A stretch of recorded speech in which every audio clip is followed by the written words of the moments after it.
What's up, Mavletic lovers and listeners, and welcome back to another episode of Maverick Postgame. We hope some of you got to see summer athletics this past week. If not, don't worry, because today we got another full show for you as football run their winning streak to 6. And men's soccer has another unfortunate loss. Plus, the women's soccer record their 8th shutout of the season. And volleyball makes program history. All of that and so much more as we move ahead into this recap-packed episode of Maverick Postgame. So with that being said, I'm your host, Grace Metcalf. And I'm Brianna Sinclair. Let's dive into all the game-breaking stats, off-the-wall wins, heartbreaking losses, and in-depth analysis of our CMU athletics. Roll it!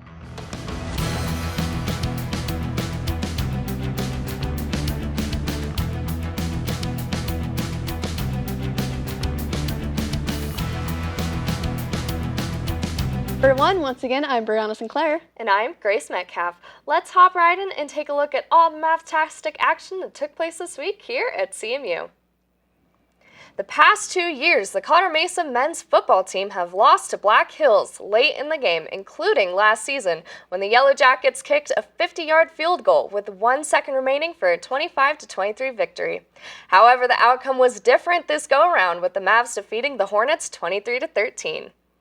8 total tackles, 3.5 sacks, 4.5 tackles for lost yardage, and 2 forced fumbles. The second forced fumble pretty much secured the victory on a strip sack in the fourth quarter. Colin Stuhr came from the blind side and laid out Cade Weber, knocking the ball loose at the CMU-35. Cade Street recovered the fumble with 4 minutes and 33 seconds left in the game, and the Mavericks up 23-7. Leo Amov's first touchdown was on a 1-yard swing pass to Trevin Edwards late in the first quarter and added a 2-yarder to Sam Hornick in the third. The first touchdown capped a 10-play, 62-yard drive, with Edwards setting the tone with a 15-yard pickup on a jet sweep on the first play. Belgrave ran the ball 5 times on that drive and caught a short pass on the flat and turned upfield, spinning for a 23-yard gain to get the ball to the Black Hills 21. It might not have been the prettiest game, but the Mavs again played complimentary football, wearing down Black Hills with their running game and not giving up any big plays defensively. The Mavericks 7-2 and 6-1 in the RMAC ran their winning streak to 6, their longest since winning 5 in a row in 2017. The 2015 team won 7 in a row on its way to a share of the RMAC title. This team is still in the hunt, tied for second place with Western Colorado. The team the Mavs play in 2 weeks in the regular season finale. The Mountaineers lost to CSU Pueblo 44-34 on Saturday, their first loss of the season, leaving the Thunderwolves as the lone undefeated team in the conference. As a team, the Mavericks recorded a total of 256 yards, with 139 rushing and 117 passing, while the Hornets only recorded a total of 173, with 68 rushing and 105 passing. The Colorado Mesa University's men's soccer team would take on the number 19 Fort Lewis College Skyhawks in the final road match of their season, with the outcome being a 2-0 decision in the Skyhawks' favor to give the Mavs their 9th loss of the year. CMU would limit Fort Lewis's potent offense to just 1 goal each half, but couldn't stifle their strong defense in the shutout. This is the Mavs' 5th time this season being shut out. Overall, the Mavs now hold a record of 5-9-2 and are 2-6-1 in the RMAC. Fort Lewis, who has already cinched a spot in the RMAC Men's Soccer Championship, improves to 10-5 and are 6-1 in the RMAC. Mavs with the loss has now officially been eliminated from the postseason play, as they could not earn enough points going forward to earn the 6th championship spot.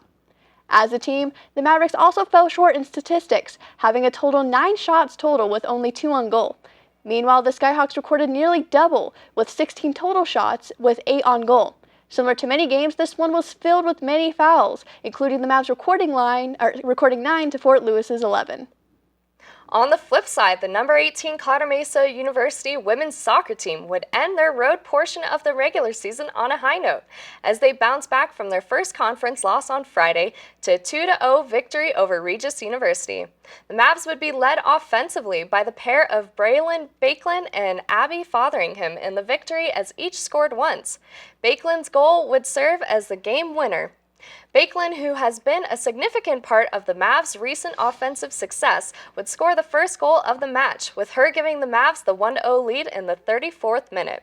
In the second half, Abby Fotheringham would extend on the Mavs' lead as she would convert on her first penalty kick opportunity of the season. Fotheringham would score in the 56th minute and make it 2-0 in the Mavs' favor. The Mavs now are 12-2 overall and are 10-1 in conference play with one game remaining in their regular season schedule. The RMAC Women's Soccer Championship will begin this next Sunday, with seedings coming later this next week. As a team, the Mavericks recorded a total 9 shots, with 4 of which on goal and 2 on goal. Meanwhile, Regis had a total of 13 goals with 7 on goal. But alas, it was no match for the Lady Mavs goalkeeper Keely Weiserick, who left them scoreless. The Colorado Mesa University's volleyball team has made program history on Saturday night as the Mavs defeated the #1 ranked team in the country, while avenging their only 2024 season loss to a Rocky Mountain Athletic Conference foe, taking down the nation's top-ranked MSU Denver's Roadrunners in 4 sets on Saturday afternoon. The Lady Mavs have now won 11 straight matches since falling in 4 sets to the Roadrunners back in September 27th, and stopped MSU Denver's run of 14 straight wins, while dropping the Roadrunners to 20-2 on the season. The Mavs also defeated the Roadrunners for the first time in 9 tries and knocked off a nation poll #1 for the first time since joining the division in 1992. Saturday's match was the last of the Rocky Mountain Athletic Conference Power Pod, but it did not count for the RMAC standings, which still sees MSU's Denver on top of the league at 10-0, just a match ahead of the Mavs, who are 9-1 in the conference affairs. As a team, the Mavericks did well in stats, averaging a 25.7 hitting percentage, while the Roadrunners managed a 16.8%.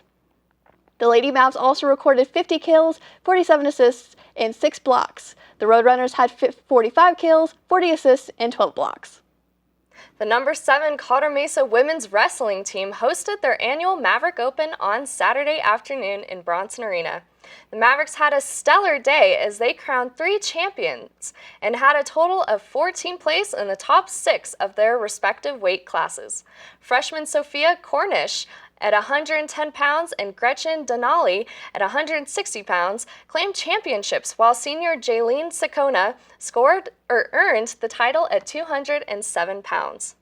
The Colorado Mesa wrestling team officially opened the season on Sunday as they sent a small contingent of younger wrestlers to the Mines Rookie Open at Steinhauer Fieldhouse on the campus of Colorado School of Mines. The Mavericks finished with 3 wrestlers that placed inside the top 6 of their respective weight class. Redshirt freshman Tanner Stone finished as the runner-up at 125 pounds after going 4-1. Redshirt sophomore Alex Castaneda finished in 6th place at 149 pounds after running into his match limit on the day. Agata Naskrit set a pool record in the 100-yard backstroke as she and Ada Quinnell won individual events while bookending the Mavs winning 200 free relay team. Highlights of Colorado Mesa University's Saturday afternoon women's swimming duel against NCAA Division I Colorado State University. The Rams won the duel 177-123, taking wins in 12 of the 16 overall events, including 11 swimming events on Saturday.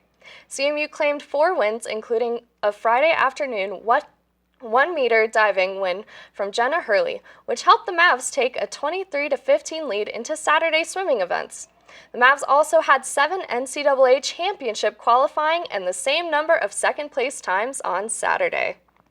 7 different Mavericks won individual events, while the Colorado Mesa University's Mavericks men's swimming and diving team also won a relay during a tight 157-143 NCAA interdivisional dual loss on Saturday against NCAA Division I Denver on Saturday as well. The 6th-ranked Division II Mavericks also had 3 men surpass the NCAA pre-championship diving qualifications, meeting standards in the diving competitions, before action moved into the swimming slate, which saw the Mavs win 5 of the first 6 swimming events. Now that we have recapped some of the games, it's time to announce our Maverick of the Week. Our Maverick of the Week goes to Colin Stuhr.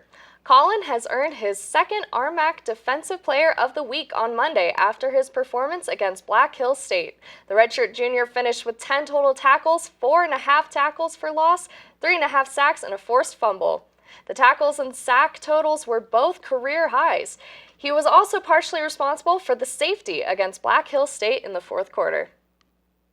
Congratulations, Colin, for your outstanding performance. You are Maverick of the Week. It is time for some closing statements. My closing thought is on the football team.